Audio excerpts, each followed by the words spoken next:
അപ്പോൾ നമുക്ക് ഈ സൈഡും ഇനി ഇതുപോലെ തന്നെ കുക്ക് ചെയ്തെടുക്കാം.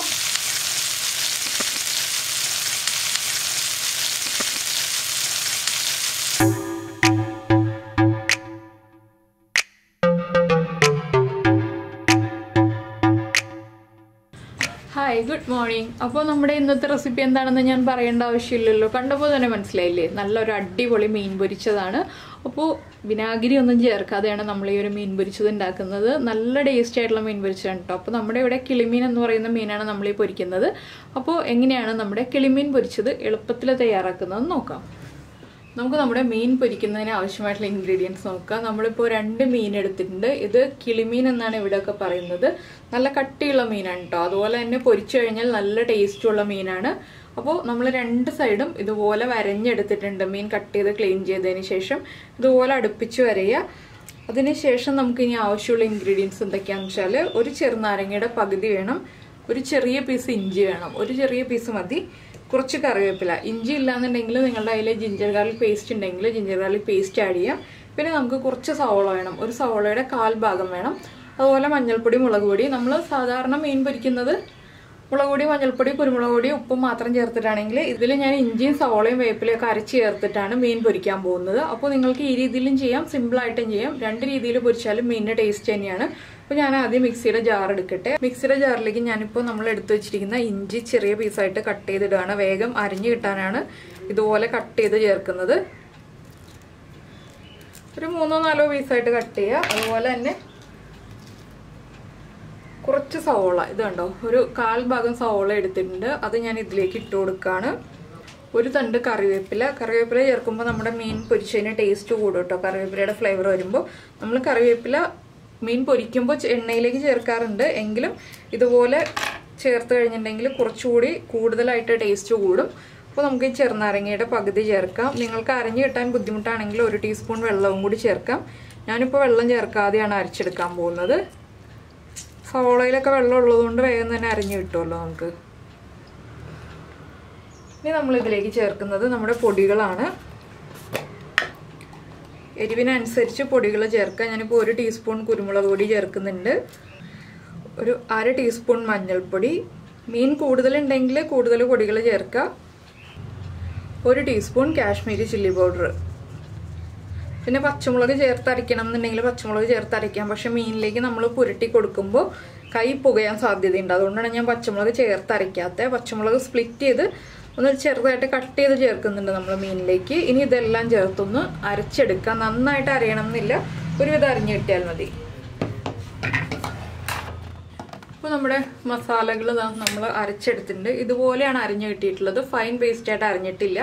അപ്പോൾ നമുക്കിനി ഇതിലേക്ക് ഉപ്പ് ചേർക്കാനുണ്ടായിരുന്നു. ഞാൻ ഉപ്പ് ചേർക്കുന്ന കാര്യം വിട്ടുപോയി. അപ്പോൾ നമുക്ക് മിക്സിയുടെ ജാറിലേക്ക് തന്നെ കുറച്ച് ഉപ്പും കൂടി ചേർത്ത് കൊടുക്കാം. അതിനുശേഷം എല്ലാം ചേർത്തൊന്ന് ഇളക്കി മിക്സ് ചെയ്തെടുക്കാം. ഒരുപാട് ഉപ്പ് വേണ്ട കേട്ടോ മീനിന്, കുറച്ച് ഉപ്പ് മതി.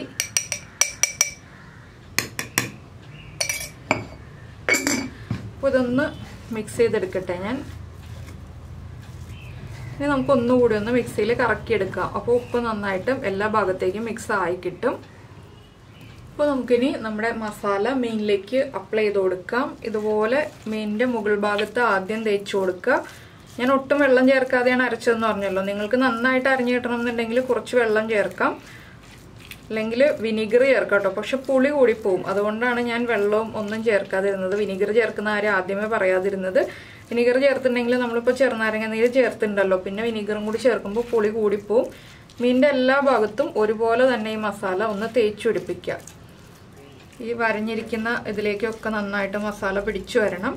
പിന്നെ മീനിൻ്റെ തല കളയാത്തതിന് പരാതിയൊന്നും പറയരുത് കേട്ടോ. എന്താണെന്ന് വെച്ചാൽ നമ്മളിതിന് മുന്നേ 1 വർഷം മുന്നേ അല്ലെങ്കിൽ ഒരു 2 വർഷം മുന്നേ ആണെന്ന് തോന്നുന്നു നമ്മുടെ അയില വറുത്തത് ഇട്ടപ്പോൾ തല കളഞ്ഞില്ല, വാല് കളഞ്ഞില്ല എന്നൊക്കെ പറഞ്ഞിട്ട് എനിക്ക് പരാതി കുറേ വന്നിരുന്നു, കുറേ കമൻസ്. പക്ഷെ ആ തലയും വാലും ഒക്കെ ഉള്ളതുകൊണ്ടാണ് നിങ്ങളെല്ലാവരും ആ വീഡിയോ കണ്ടത്, അല്ലെങ്കിൽ ആ വീഡിയോ കാണില്ലായിരുന്നു. അപ്പോൾ ഇത് തല അതിൻ്റെതായ ഒരു അട്രാക്ഷൻ ഉണ്ടായിരുന്നു.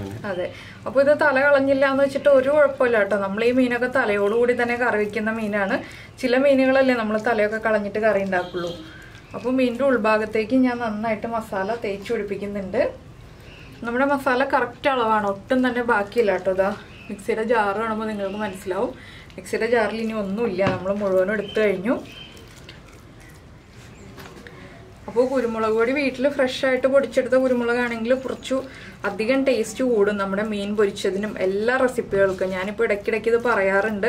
എന്താണെന്ന് വെച്ചാൽ ഞാൻ കുറേ കാലം കുരുമുളക് ഫ്രഷ് ആയിട്ട് വീട്ടിൽ പൊടിച്ചത് ഉപയോഗിക്കാറില്ലായിരുന്നു. ഉപയോഗിച്ച് തുടങ്ങിയപ്പോഴാണ് അതിൻ്റെ കറക്റ്റ് ആ ടേസ്റ്റ് മനസ്സിലായത്. അതുകൊണ്ടാണ് ഞാൻ നിങ്ങളോട് എപ്പോഴും ഇത് പറഞ്ഞു തരുന്നത്. അപ്പോൾ ഇനി ഈ മീനൊരു അരമണിക്കൂർ നമുക്ക് മാറ്റി വയ്ക്കാം. അതിനുശേഷം പൊരിച്ചെടുക്കാം. പൊരിച്ചെടുക്കുമ്പോൾ കുറച്ച് കറിവേപ്പിലൊക്കെ ചേർത്ത് പൊരിക്കണം. ഇതിലേക്ക് നമുക്കിനി 1-2 കാര്യങ്ങളും കൂടി ചേർക്കാനുണ്ട്.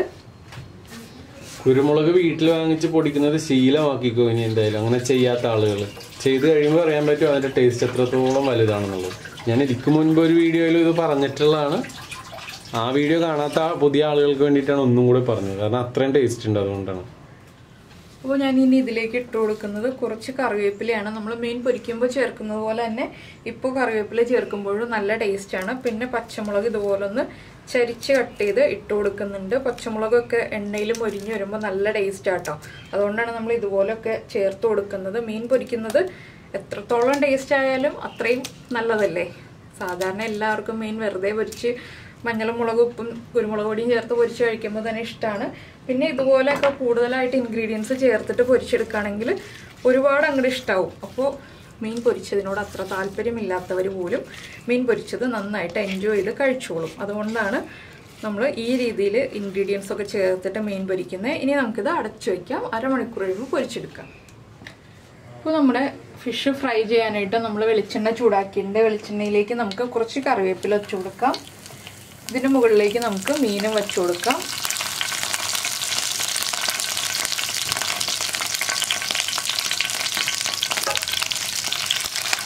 ഞാനിപ്പോൾ വലിയ മീനായതുകൊണ്ടാണ് കുറച്ച് വലിയ പാനിൽ ചെയ്യുന്നത് കേട്ടോ. ഈ മീനിൻ്റെ മുകൾ ഭാഗത്തായിട്ട് നമ്മൾ മസാല പുരട്ടി വെച്ചിരുന്ന പച്ചമുളകൊക്കെ ഉണ്ടല്ലോ, ഇതൊക്കെ ഒന്ന് ഇട്ട് കൊടുക്കുക. ഇതൊക്കെ എണ്ണയിൽ മുരിഞ്ഞ് വരുമ്പോൾ കാണാൻ നല്ല ഭംഗിയാണ്. നമ്മളിപ്പോൾ ഒരു ഗസ്റ്റിനൊക്കെ പ്രസൻറ്റ് ചെയ്യുകയാണെങ്കിൽ നല്ല ഭംഗിയായിട്ട് തന്നെ കൊടുക്കാൻ പറ്റും. ഇത് സൈഡിലിട്ടിട്ടൊന്ന് മൊരിച്ചെടുത്താലും മതി. നമുക്ക് പ്രസൻറ്റ് ചെയ്യുമ്പോൾ ഒരുമിച്ച് പ്രസൻറ്റ് ചെയ്യാം. അപ്പോൾ ഇതൊന്ന് കുക്കായി വരട്ടെ. ഒരു സൈഡ് ഒരു മീഡിയം ഫ്ലെയിമിൽ വയ്ക്കുക. ഹൈ ഫ്ലെയിമിൽ വെച്ചിട്ട് ഫ്രൈ ചെയ്യരുത്. എന്താണെന്ന് വെച്ചാൽ മീൻ നന്നായിട്ടൊന്ന് കുക്കായി വരണം. കുറച്ച് തിക്നെസ് ഉള്ള മീനാണല്ലോ, അപ്പോൾ അതുകൊണ്ട് മീനൊന്ന് കുക്കായി വരണം. അപ്പോൾ നമുക്ക് മീഡിയം ഫ്ലെയിമിലിട്ട് കുക്ക് ചെയ്തെടുക്കാം. അപ്പോൾ നമ്മുടെ മീൻ ഒരു സൈഡ് ഫ്രൈ ആയി വന്നിട്ടുണ്ട്. നമുക്കിത് അടുത്ത സൈഡിലേക്ക് തിരിച്ചിട്ട് കൊടുക്കാം. പതുക്കെ ഇണക്കി കൊടുക്കുക. വല്ലാതെ കുത്തി ഇളക്കരുത്, അപ്പോൾ മീൻ പൊടിഞ്ഞു പോവും. പിന്നെ നിങ്ങൾക്ക് മീൻ ക്രിസ്പി ആയിട്ട് വേണമെന്നുണ്ടെങ്കിൽ ഇതിലേക്ക് അരിപ്പൊടിയൊക്കെ ചേർക്കാം കേട്ടോ. അരിപ്പൊടിയൊക്കെ ചേർത്ത് വറക്കാം. അതും നമ്മൾ ചെയ്തിട്ടുണ്ട് ഇതിന് മുന്നേ. അപ്പോൾ നമ്മുടെ ഒരു മീൻ നമ്മൾ തിരിച്ചിട്ട് കഴിഞ്ഞു. ഇനി അടുത്തതും കൂടി തിരിച്ചിടാം. വേപ്പില വെച്ചിരിക്കുന്നതുകൊണ്ട് തന്നെ വല്ലാതെ ചട്ടിയിൽ പിടിക്കില്ല കേട്ടോ. അങ്ങനൊരു ഗുണമുണ്ട് നമ്മൾ വേപ്പില വെച്ച് കൊടുക്കുന്നത് കൊണ്ട്.